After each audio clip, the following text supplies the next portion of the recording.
Namaskaraha. And today we'll continue what we left off from yesterday. This was the first verse from the 9th canto of Bhāgavatam, Navamaskandha, Dashama Adhyayaha, 10th chapter. These are two chapters, 10 and 11, are pastimes of Lord Rama. This is very, very nice, very beautiful summary of the whole Rama Leela in the Bhāgavatam, one of my most favorite chapters. So today, I'm getting gradually used to the Zoom format, and today we'll try to make it even more visual for every one of you. I hope you all have the printouts, or you have written down a verse or two or three beginning verses, so that you can have always the verse in front of your eyes. That way you can always be, kind of not lost, when we discuss individual words. Yes, so just a second, let me open the chat.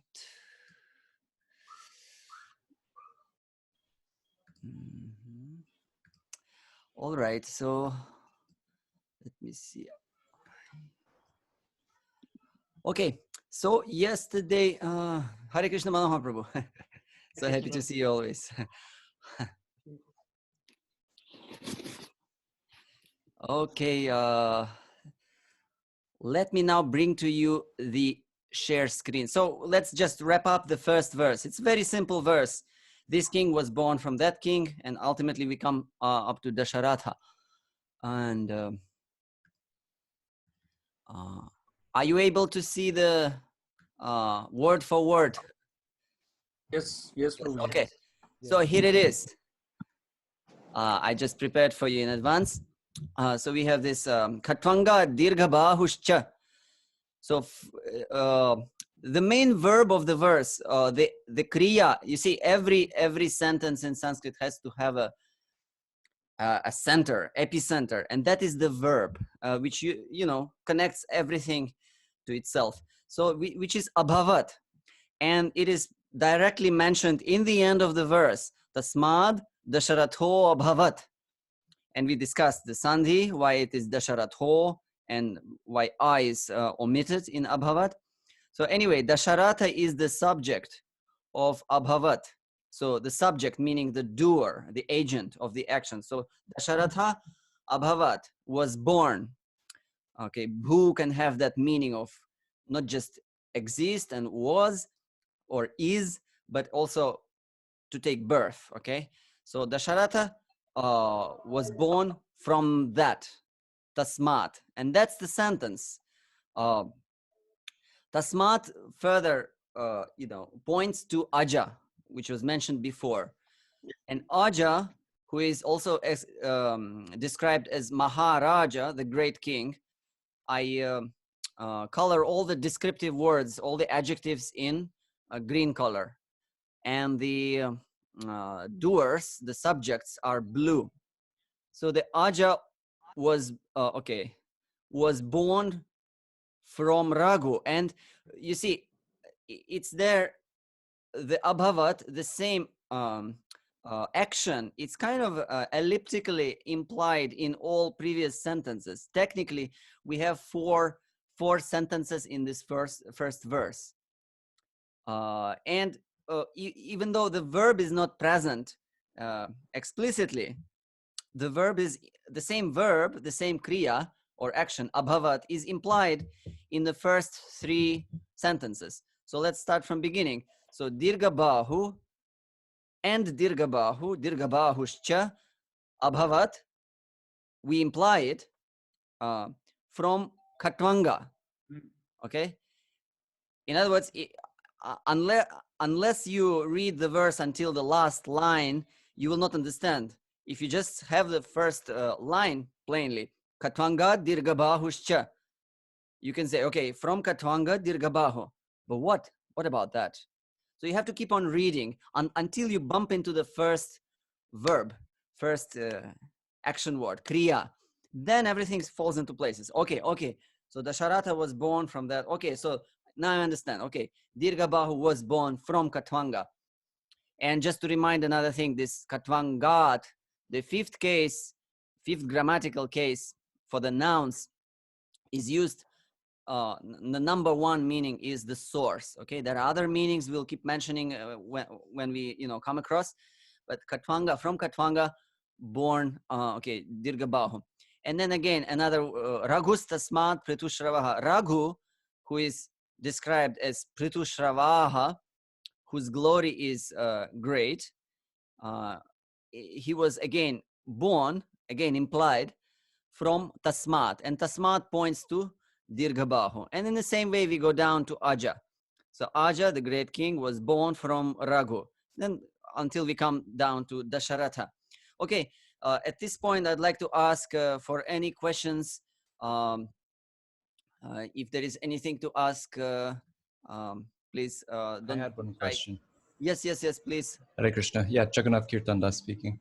Yeah, please. So in Prabhupada's purport, it's explained that Maharaja is referring to Dasharatha. So how do we know which is which, to whom it's referring to? Yeah, well, here it might be ambiguous slightly. It could refer either to Aja or could refer to Dasharatha. Yeah, I can see your point here. Yeah, could go both ways. Well, I guess if Prabhupada ties it to Dasharatha, we can tie it to Dasharatha. Yeah, I just I didn't look in the very in detail in the word for word, but now that you are telling me, I see that. Yeah. So yeah, Maharaja could go with Dasharatha, and yeah, I guess it should go to Dasharatha. So minor adjustment could be made here. In general, how do we determine where it's referring to? Like Pritushravah, for example, is it just the proximity to Raghu that we know that he's the saintly and celebrated and not Aja, for example? Proximity is one criteria that you can use. Yes, it's much more logical to put the descriptive descriptions close to their object of description. That's one criteria. Sometimes you might not rely solely on that proximity, because sometimes the object might be here in the verse and the description might be way in the other line, or just even 2 lines or across. So it's both. It's the meaning, what makes sense from the words meanings, the proximity, and yeah. And first of all, of course, we match the cases. That's most important. Everything in Sanskrit, it is aligned to the case, the number, the person. Okay, so that's a necessity, and when things are aligned, okay, then we look at the other criterias. Okay, thank you. Anybody else wants to ask before we proceed to the second verse? Anything from the first verse?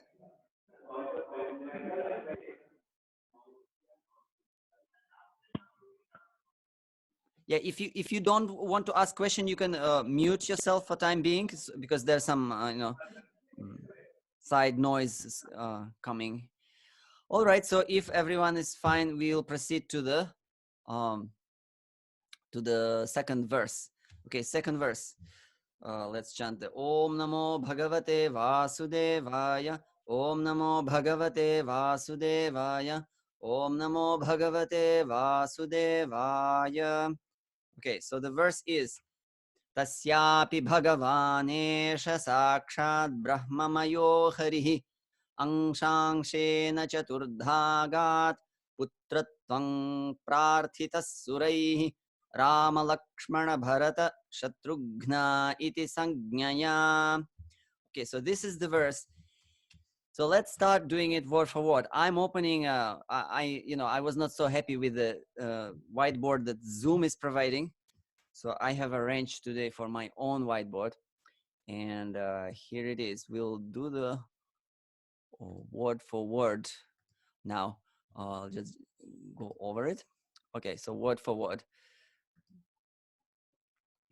Just a second, move things around. Okay, tasyapi. So the word tasya. Who can tell me the meaning of tasya? That or he. Is. Yeah, he. or if it's Of him. of him, yeah, could be a possessive case, could be just a generic relationship. That's the sixth case. Let me just write it down. Okay, sixth case, ekavachanam. Ekavachanam means singular. Okay, 6.1 for the nouns. This is a pronoun. Okay, sixth case, ekavachanam. So, okay, tasya. And what about tasyapi? Why does it end on tasyapi? What's the next word?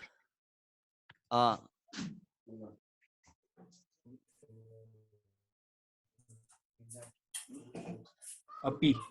Api, yeah. Tasya api. And what's the meaning of api? Indeed. Although. Although, it could be the meaning of although, and very often it's used in the meaning of also. Okay, tasya api. Also of him. Okay, also of him. So this is an undeclined word. Okay. Nityananji. Sorry.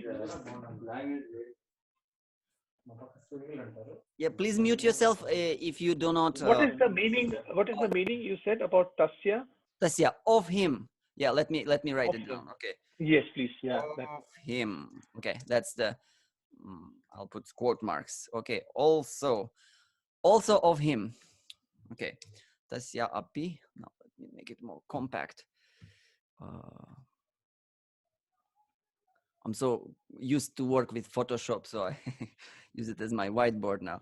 Okay, so tasya api Bhagavan. Okay, that's a very famous word. Bhagavan.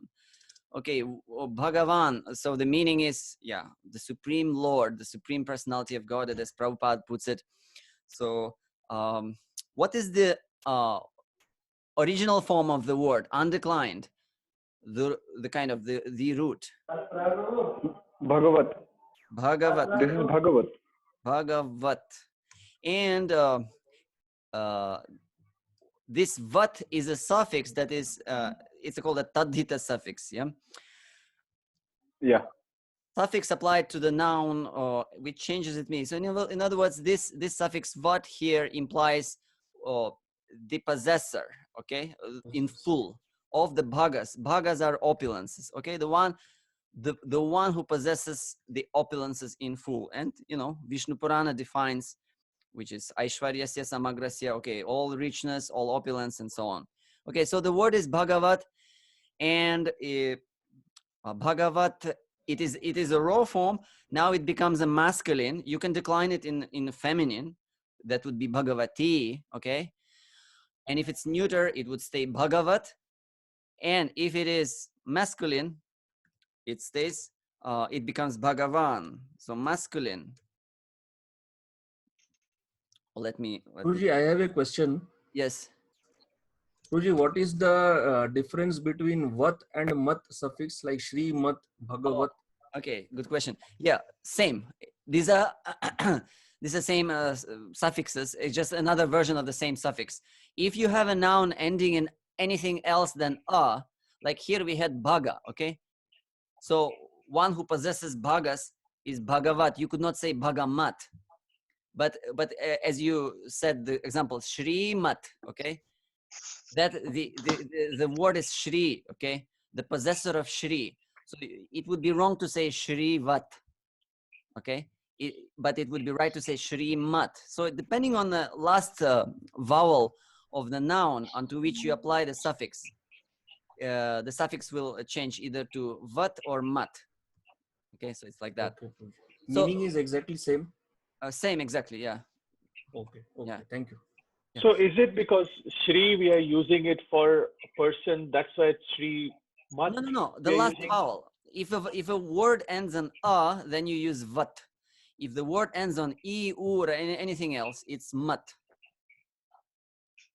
Okay, so Shri mat, which becomes Shriman. So, and here we have Bhagavat, it becomes Bhagavan. So, okay, here it is. Okay. Yes, please. Somebody was asking something. Okay, masculine. Yeah, here it is in masculine gender. First vibhakti. In other words, it is the doer here and singular. Next word, esha. Esha. So esha means this.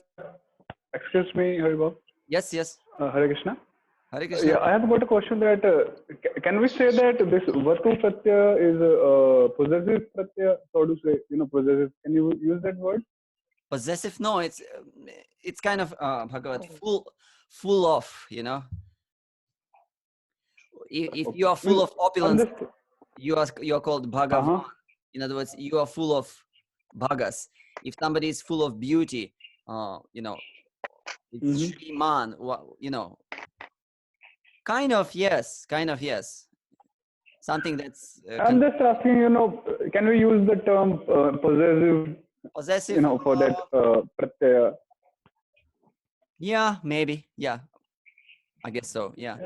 It can also have a different meaning in different situations.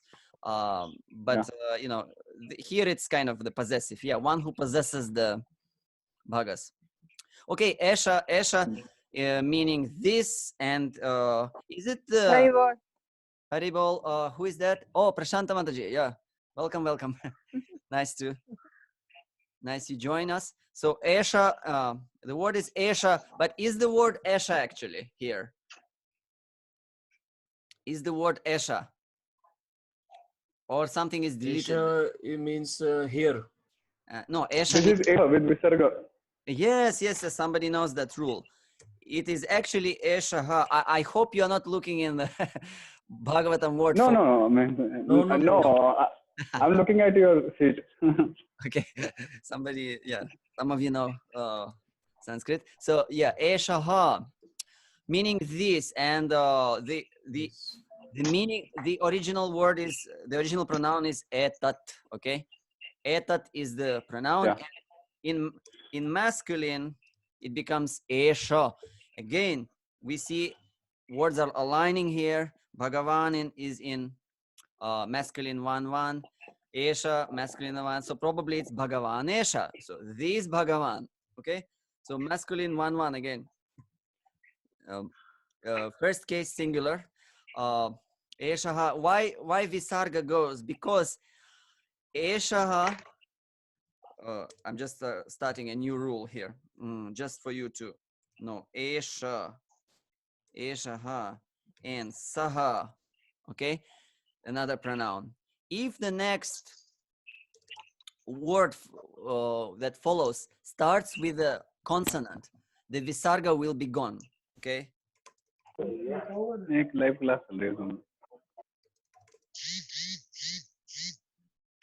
Okay, I'll just minimize the font. Okay, so here it is. If the next word starts with a consonant, then esha and sa, the visarga of these words will go. So esha, because the next word is sakshat. Okay, so sakshat. Just one question. Yes. If Sarveshwar, I'm sorry, like if Swar Varna is following Eshaha or Saha, so will the Visarga be deleted? Then depending on the vowel, depending on the svara, it could be Esho, Bhavati, okay? Yeah. But, yes. Or Visarga could also be dropped sometimes if specific vowels follow. Anyway, there are different dimensions to those rules, and yeah, we'll just discuss the particular case here. But what you're saying is correct. Yeah. Okay, sakshat means directly.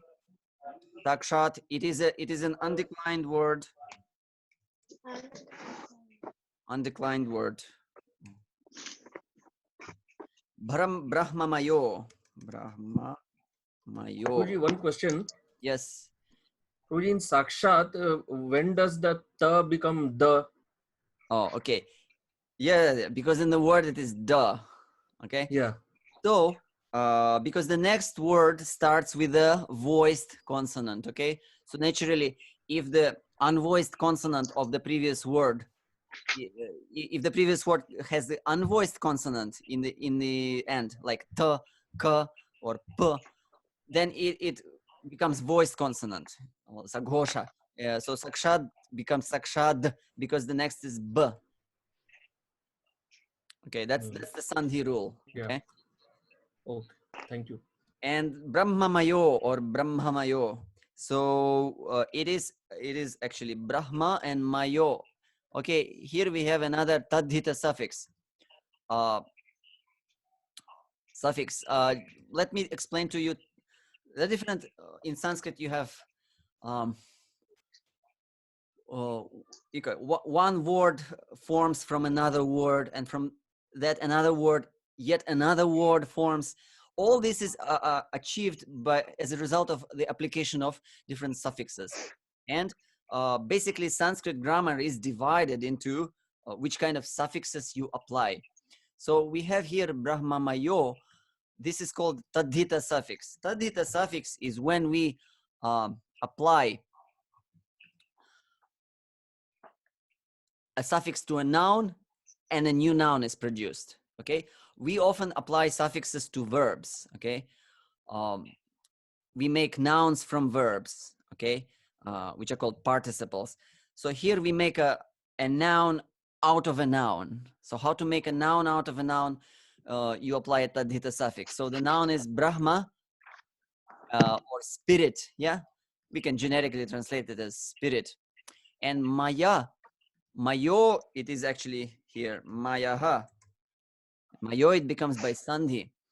So full of or comprised of. You know, in other words, it may signify that something is full of spirit or something is just comprised of spirit. Okay, right, made of spirit. This is maya or mayaha. Mayaha.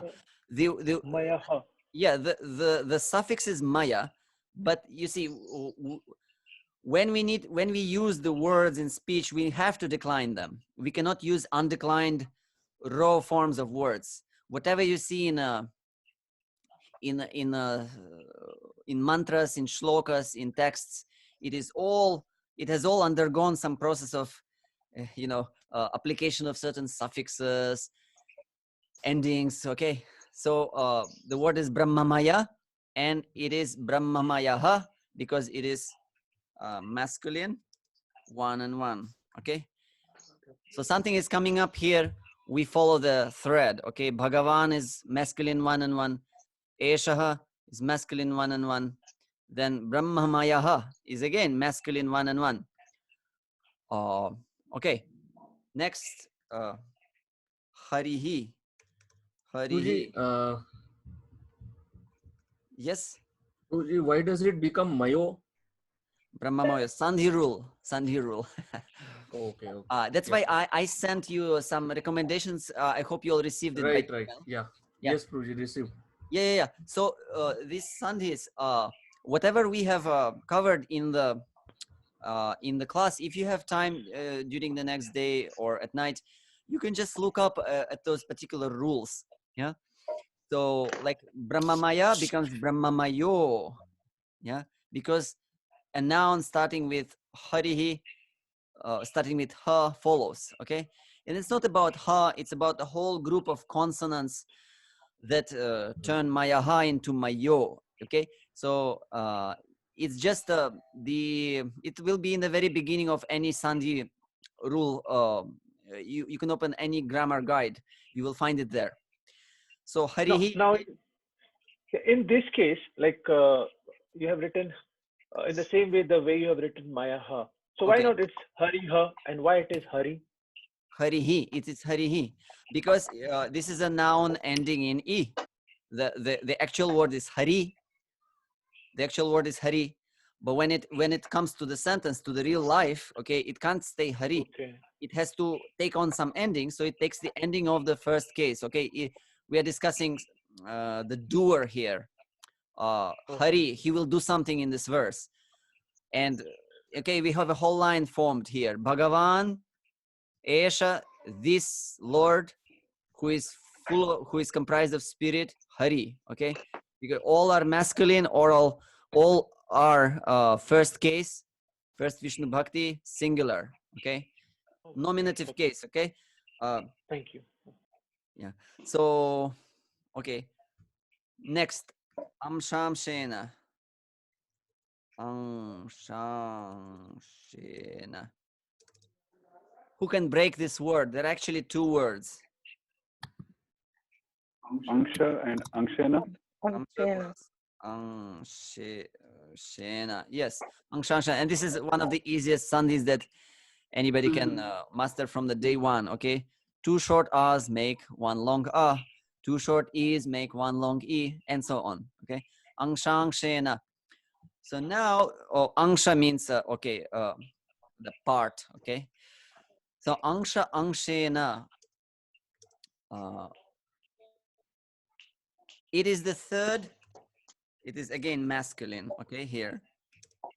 But it is the third case singular. This ena ending. Okay, we can have amshena or krishnena. Okay, so that ena ending, you can immediately suspect that it will be a masculine noun, third case singular. Okay, and third case, what do we use the third case for? It could be used for a reason. Instrument. Because of angsha. It could be used as an instrument by means of angsha, or it could be used in the meaning of a specific lakshana, specific characteristic, like as an angsha, okay. This is a specific meaning of the third case, nominal case, as an angsha. How he did it as an angsha. Okay, angshena. It could also mean with an amsha.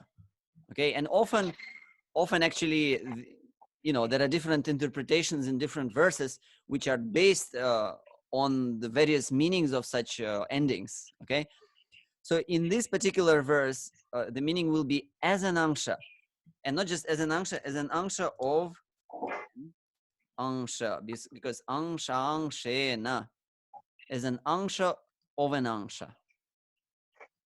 Okay, this is called a compound word in Sanskrit, angsha angshena, because the ending is applied only to the last word. All other words before it will be just in their raw form. Now I can add 100 words before this angshena in the same compound. They will not have an ending, and just the last word will have an ending. Okay, this is called a samasa. Okay, so we can even mention it here. It is a samasa. It is a samasa, or a compound word. Few words are put together, but the ending is applied only to on the last word. Okay, the next word is who can guess? Chatuhu. Okay, we actually we have to go a little further. That's not yet the end of the word. Chaturdha. Agat. Chaturdha, yeah, chaturdha. Chaturdha is a word. We are somehow bumping today into this tadhita suffixes. The suffix dha, chaturdha, it is applied to numbers. Okay, and it means in four, like you can say in four parts, or for example, if you have the noun and it becomes undeclined. This dha is not declined. It's not a feminine word, even though, you know, we are used to see this long we immediately think it's something feminine. No, it's not feminine here. It's an undeclined word, chaturdha, meaning adverbial. The meaning is adverbial. How? In four pieces or whatever. It is something is done in four parts or whatever, in four stages. If I have a word, for example, shata, meaning 100, how would I say in 100? Chatudha. Shatadha. Okay, I would say shatadha. Okay, I divide a cake in 100 pieces. Shatadha. So this dha suffix is another tadita suffix. So the word is chatur, 4, and we apply another suffix on it, dha, and we make it an adverbial word, info. Okay, chaturdha, and the next word agat. Agat is a verb. The meaning is went. Okay, it is a verb. So verb will not have linga. Verb will not have a gender, but it will have a person, either I or you or he, she, it, they, whatever, and a number. So agat is first person, and in Sanskrit is opposite than in English. In Sanskrit, first person is what you call a third person in English grammar. So he, she, it. Okay, it's a first person in Sanskrit grammar. Okay, and singular. Okay, and past tense. Past tense. First person. There are, as I mentioned yesterday, there are I think three different cases that directly express past tense in Sanskrit. And this specific past tense, okay, just for technicality's sake, it would be lung. Lung, okay. If you take up Sanskrit grammar a bit deeper, you will be scared of that word, lun, because this is the most difficult past tense to conjugate. Okay, there most of the rules are about that past tense anyway. So anyway, agat, he went. Okay, so something is again lining up. We have Bhagavan. Okay, first person matches with agat. So Bhagavan, this Bhagavan who is comprised of spirit, who is Hari, he went in 4 as an amsha of an amsha. Okay, slowly we let me shrink it now. 64. Okay, 6. Are you all able to see the font size? Yes. Yeah. Yes. Because this is a bit half the 1.5 size shloka. Okay. Putratvam. Putra. Prabhuji, can I just ask a quick question? Yes, please ask. Yeah. Prabhuji, chata, like a plus a will become a, and Okay. a plus a will also become a. Yes, now, yes, yes. when I am breaking up Chaturdhagat, how do I understand it should be Chaturdha and not Chaturdha? That you know, because you know that there are no such words as Chaturdha with short a. Okay. Okay. Yeah, fine. Yeah, And you will. Prabhuji, one more question. Yeah. This agat, is it for, the root? Is it gum, like to Gum. go? Yeah, sorry, I forgot to mention it. Yes, gum, to go. This is the verbal root. Yeah. Okay. Gum, to go. Okay. So putratvam. We know the word putra meaning son. Okay. When we add tvam on putratvam, how does the meaning change? Can anybody tell me? The quality of a putra? Or? Your putra. No, but notice that these are not two separate words. It's the same word, putratvam. Quality of a putra? And anyway, even if we take that option, tvam doesn't mean your. Tvam means just you. Characteristic? Characteristic. It's I'll tell you. It's called. It means the state of being. Okay. The sonhood, if I can say that. The state of being a son. This is a super literal translation. Okay. The state of being a son. Putratvam. Okay. So if I am the servant, I'm called dasa. So how would I express the state of being a servant? Dasatvam. Dasatvam, exactly. Dasatvam. So putratvam, abstract noun, sonhood, the state of being. Whenever you see words having this tvam and you see that it is the same word, it's not just tvam by itself, which means you. Here it has nothing to do with the pronoun you. It's another tadita suffix. Yeah. Next, I have a We can question also here. have a word like say putratva, like dasatva, yeah, quality of das. So yeah, how would be dasatva be different from dasatvam? yeah. So this is a.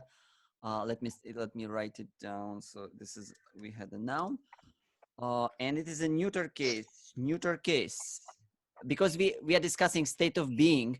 It can't be feminine or masculine. State of being is an abstract thing, and all the abstract notions in Sanskrit are, by default they are put into neuter case, and neuter case is declined.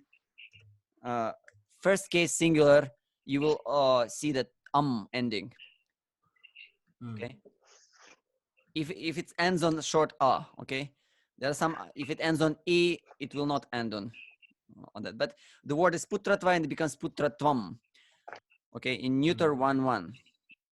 The next word is prarthita. So I have a question here.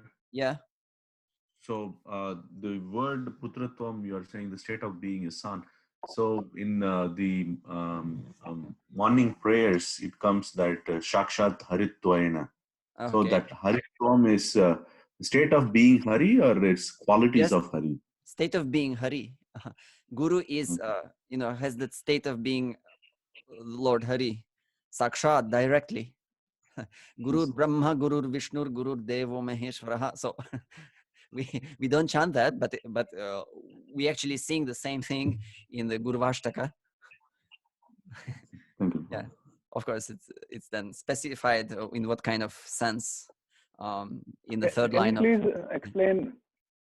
Can you please explain abstract? The word abstract. abstract, something Abstract noun. something that is not that you can't touch, like some, like putra, the state of being a son, can you show it to me sitting on the shelf? No, you can't. It's something like, within the mind, a concept.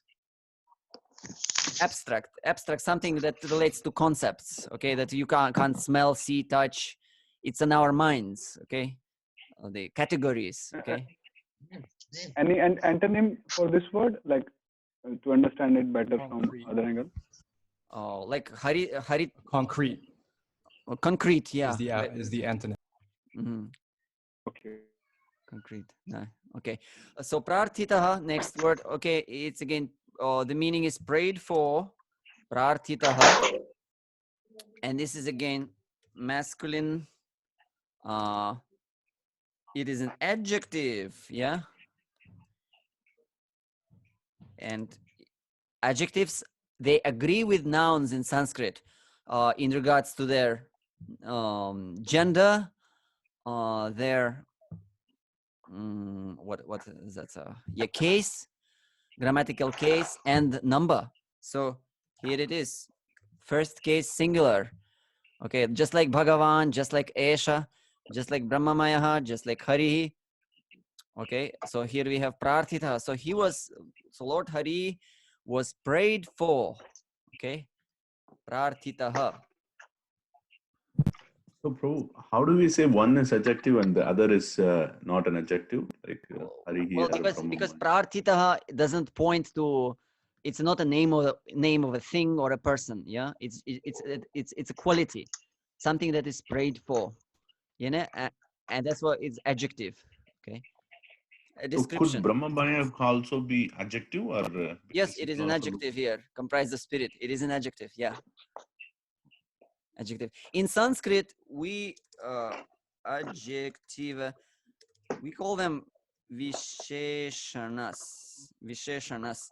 And basically, visheshana is a broad concept, visheshana or specification, and it applies to any word that describes an object. It could be either noun or it could be an adjective. We will find when we start putting the verse together, we will find the main noun, and all other words that agree with that main noun, which will be first case singular, will be put into the category of visheshanas, the specifications of that noun. Okay, so here is harihi. Here is the most the hari is actually the main noun. Hari, who is Hari? He's Bhagavan, he is this Bhagavan, he is prayed for. Okay, so it all comes to Hari ultimately, because Hari is So the there most will be direct. only one main noun. Everything else will become adjective. Yeah, adjective. Or I mean, this is English terminology. In Sanskrit we say visheshana. Okay, Visheshana. Okay. visheshana could be another noun, like Bhagavan is another noun, but it becomes a visheshana of Hari. I think in English you call it the what's it called, apposition. Apposition in English, but anyway, it's all descriptive here. Prarthitaha suraihi. Okay, suraihi. Suraihi. What is the actual word here? Suraihi. Sura, Sura. Sura meaning? demigod. Demigods. Demigod. And here it is plural. Who can tell me the case if you know? Masculine. Third case. And it is Plural. plural. 3-3. Okay, third case plural. Surahi. And the third case, it could carry few senses in it.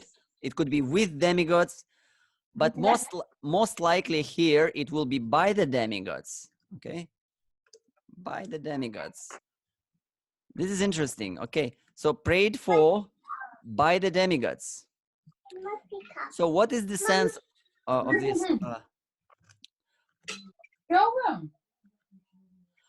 What is the? Yeah. Could you please mute your audio? Because there is some side sounds are coming. Okay, so prayed for by the demigods. Third case, sometimes expresses subject.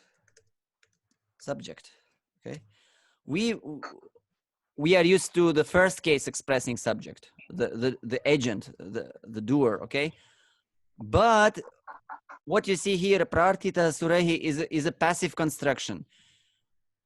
Prayed for by the demigods. Passive sense. Okay, so in passive sense, things will take a different character. So the doer in a passive construction will be in the third case. Okay, prarthita surehi. So prayed by the demigods. And next, Rama, Lakshmana, Bharata. One question. Yeah. Ruji, when you said Sureh by the demigods, you said like most probably here it will be by. Is it like interpreting according to context, or is it by Vyakaran? According to context. You see, you have, according to Vyakarana, you know your all options. According to Vyakarana, okay, you know it could express with, it could express, by,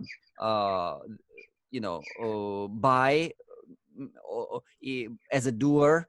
It could express by as a instrument, like by means of demigods. It could also express the specific, like the quality, the character. Like we had here, the third case, amshena. How, as an amsha of an amsha. Yeah, it could express that also. So you know all these options, and then which option to use you determine according to the context. So here it's most natural is that this surehi is a subject expressing the subject of the action prayed for by the suras. Next, Rama, Lakshmana, Bharata, Shatrughna. What is the, okay, these are names of the four brothers. Why Shatrughna? Why the long R in the end? Because it's a compound. It is a compound, yeah. So. And it will be ending in visarga, which is deleted now. Yes, there will be a visarga, correct. Shatrughna. And why does visarga go? By now we should already know. We look what follows.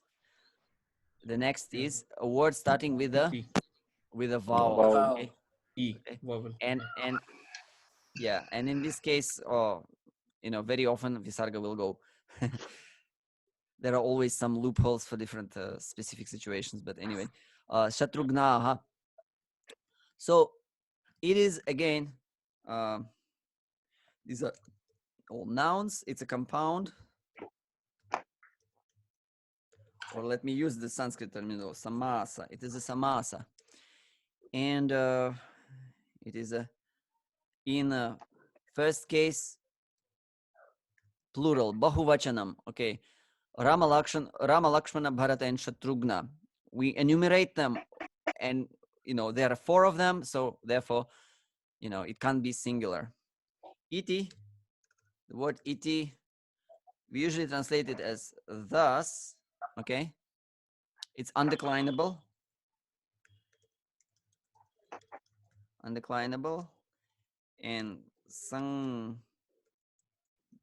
sangnaya. What is sangnaya? What is the actual word there? Without the case ending. Sangnya meaning Noun. Meaning name. Okay, here name. Name, yeah. Just like nama. You can ask, what's your name? Bhavataha sangnya ka. What is your name? In spoken Sanskrit, we used to say always Bhavataha nama kim. Okay, but you can kind of be cool here sometimes, and you say Bhavataha sangnya ka. Okay, so they will say, oh, people will think, yeah, I'm talking to some pandit. Why the J is like silent? Samnya. Sanjnaya. Okay, that's a pronunciation thing. Some pandits, they pronounce it fully sanjnaya. But many scholars, they kind of that j kind of sinks down because it is not so comfortable to utter it together with nya jnya. So they kind of sanjnaya. They kind of swallow it. So technically it's sanjnaya. Okay. And okay, so the real actual pronunciation is sanjnaya. Sanjnaya. Okay. Yeah, if you go sound by sound, yeah.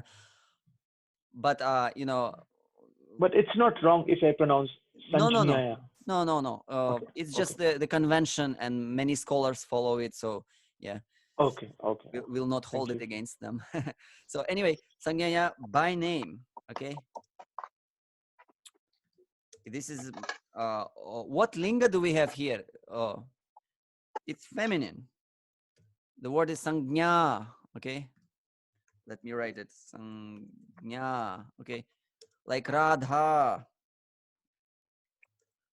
Sangnya by name, and it becomes sangnyaya in third case singular by the name. Okay.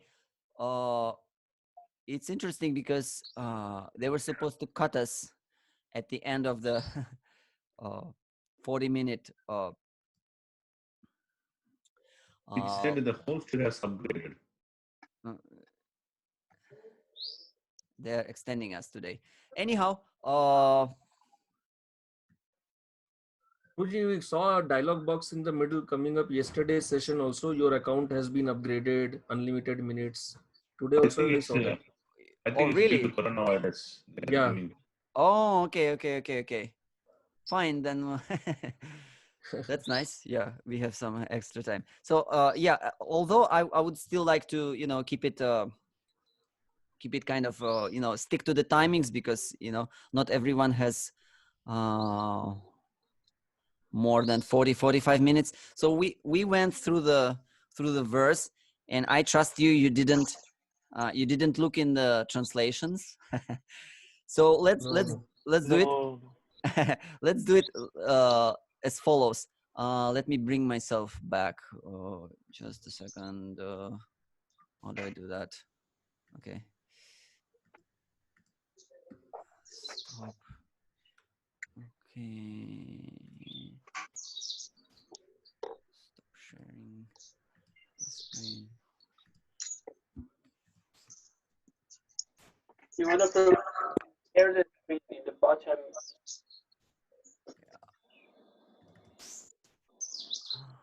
Okay, here I am.